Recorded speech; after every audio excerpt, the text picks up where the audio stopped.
of shoes. Woo! Oh, hey, didn't see you there.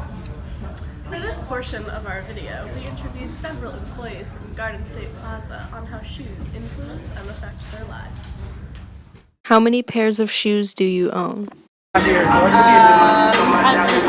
like 20. 100 and something. I collect sneakers and I wear boots and work at a boot store, so yeah. I think 2. A pair of these sneakers and boots for the winter. How do shoes make your life easier? Sneakers,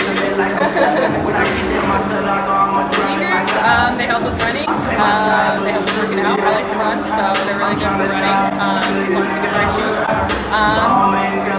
You can't do anything without shoes. You gotta wear them anywhere. How do shoes make my life easier? As far as wearing them or something? Wearing them? Well, boots are great for the winter. And that's it. Well, working in New York usually. So I wear boots all the time. And guess we got. I'll get my feet dirty, for one thing. I mean, it would kind of suck walking around with just dirty socks. If you could pick any shoe to wear for the rest of your life, what would it be? I would pick Ultra Boots. You gotta rep the brand, you know? Ultra Protect.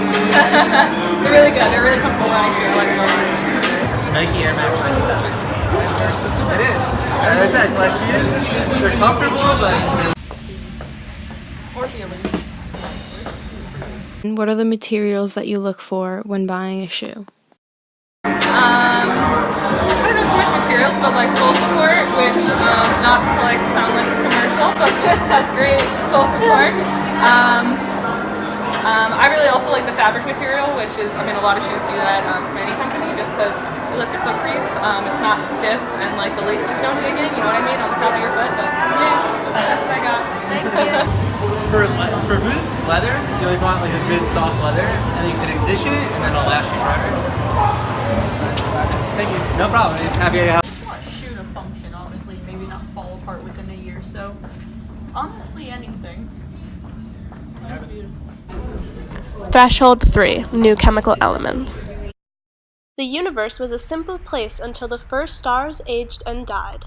Hydrogen and helium were the first elements to emerge, but you couldn't make much with them. Dying stars created extremely high temperatures necessary to fuse nuclei and create new chemical elements. These new elements all had distinct properties and materials for an infinite number of new possibilities.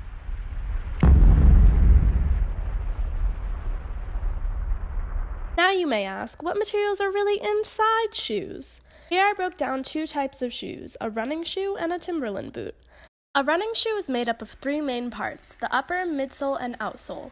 The upper is what holds your foot in place and contains synthetic leather for durability, mesh to help your foot breathe, and a reflective material for those late-night runs.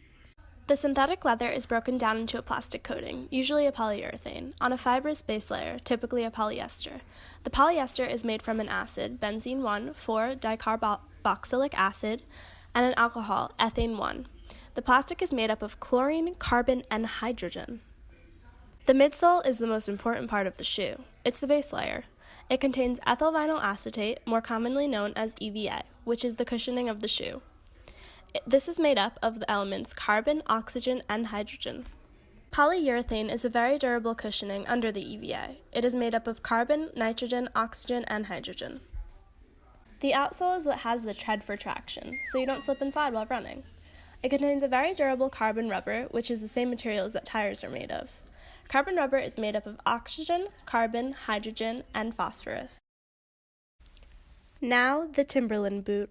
The Timberland consists of the same foundation as a running shoe, an upper, midsole, and outsole, but it is made up of different materials. Boots are made to be sturdy and durable for the winter months, or for a type of work like construction.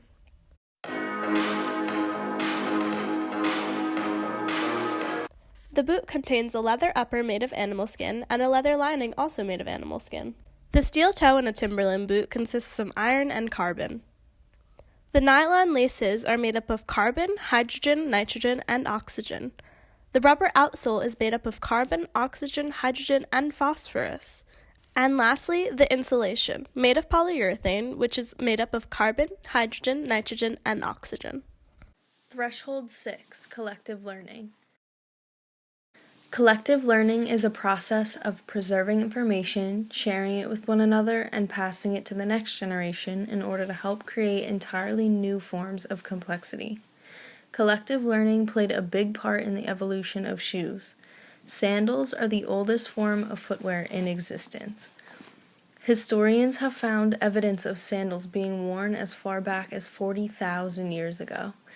The ancient Egyptians wore sandals, which were used to show a distinction between the wealthy and the poor, similar to today, where shoes can be representative of social status among our society.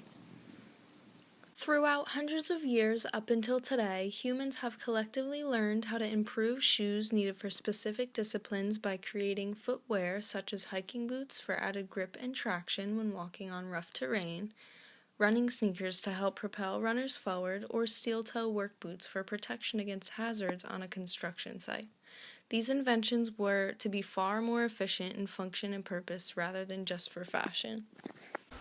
Threshold 8, the Modern Revolution. The Modern Revolution is about the making of new and improved shoes using the more advanced technologies than was used before. The Modern Revolution relates to shoes because of all the advancements made in the technology to make them.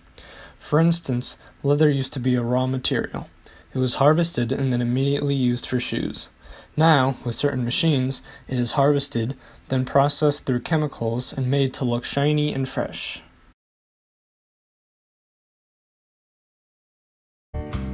The vision originates with a design sketched on a flexible plastic sheet.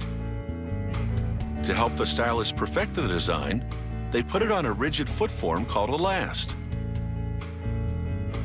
Exotic skins have natural variations throughout, so a specialist must hand-cut the pattern pieces to ensure the right and left shoes match well.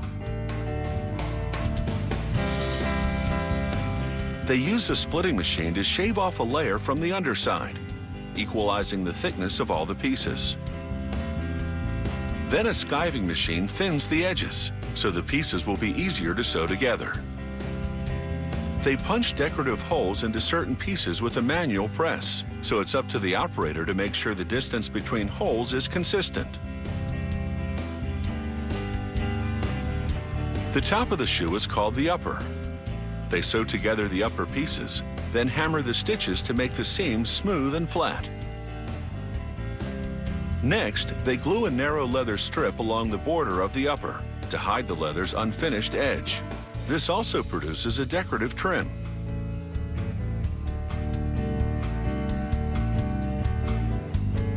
Now they attach a lining made of goat leather and flax. This style of lining fits snugly over the last, a particular type of construction that allows for a more comfortable type of insole. They put the lining inside the upper and slip them onto the last. Then they glue on the insole. This type consists of a rigid section, the black part, and a more flexible section, the white part. Now they glue the lining to the upper and put the front of the shoe, called the point, into a machine that grips the edge of the leather and pulls it straight.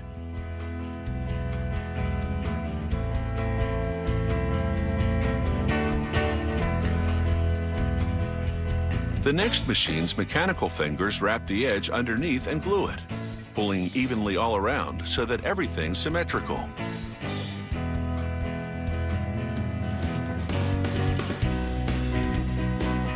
The next machine does the same thing at the back of the shoe.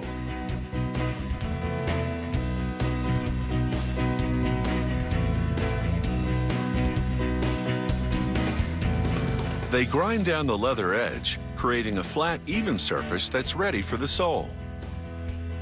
Next, they heat the leather to make it malleable and hammer until the upper assumes the shape of the last inside. The hammering also rids the leather of any wrinkles.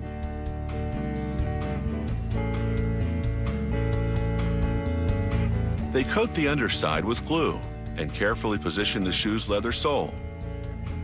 The glue takes about 10 minutes to dry.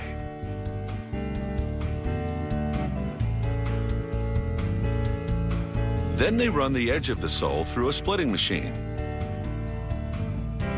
This separates a thin layer which they now sew to the upper. Durable twine and a heavy-duty loop stitch ensure the upper and sole remain inseparable.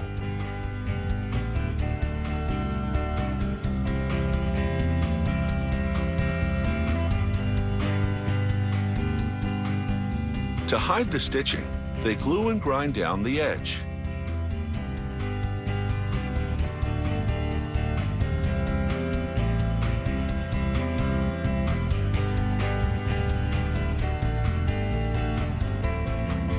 A thorough polishing gives the sole a slick-looking finish.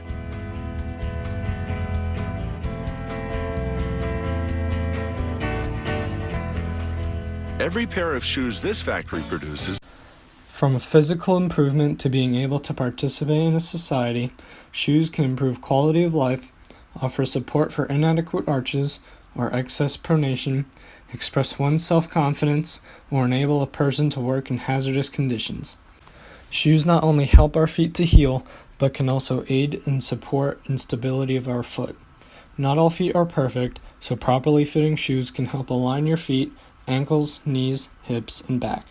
Without supportive shoes, the biomechanics of the body are off, causing unnecessary impact and stress on parts of your feet and knees that aren't meant for shock absorption or pressure.